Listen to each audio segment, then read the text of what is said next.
તો નમસ્કાર ગુજરાત વિડીયોમાં તમારું સ્વાગત છે। તો ખેડૂત સમાચાર જોવા માટે આપણી ચેનલ 4K ગુજરાતીને સબસ્ક્રાઇબ, વિડીયોને લાઇક કરવાનું ના ભૂલશો। તો સમાચારની વાત કરવામાં આવે તો 2024 હવે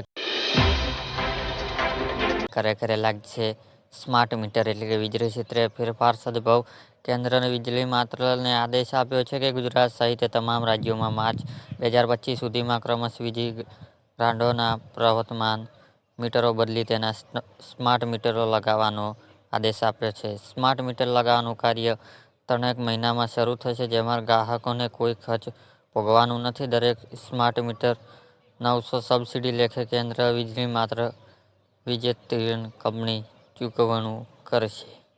આપણે બીજા સમાચારની વાત કરવામાં આવે તો ખેડૂતોને મળશે ડબલ પૈસા એટલે કે નાણામંત્રી નિર્મલા સીતારમણે આ વર્ષ બજેટમાં 2024માં ખેડૂત માટે મોટી જાહેરાત કરી છે કે એક રિપોર્ટ અનુસાર પીએમ કિસાન સન્માન નિધિ વધારો કરવાની યોજના સરકાર બનાવી રહી છે, જેમાં દેશમાં 11 કરોડ ખેડૂતોને ₹6,000 મળશે અને આ 6,000 4 મહિનાની અંતર સાથે 2000ના 3 હપ્તા આપવામાં આવશે, જેને વધારીને સરકાર ખેડૂત ₹12,000 આપવાની તૈયારી કરી રહી છે ને એટલે કે આવનારા સમયમાં હવે ખેડૂતોને 2000ના બદલે 4,000નો હપ્તો આપવામાં આવશે। મિત્રો કર્યો છે તસવીર તપાસી સાથેનો એક રિપોર્ટ 29 જાન્યુઆરી સુધીમાં રજૂ કરવાનો આદેશ છે ને જણાવી દઈએ કે ગત ગુરુવારે બનેલી બોટ દુર્ઘટનામાં 14 મોત થયા હતા અને આ કેસમાં પોલીસે અત્યાર સુધીમાં 6 આરોપીને અટકાયત કરી હતી। પોલીસે તેમને પૂછપરછ પણ કરી છે।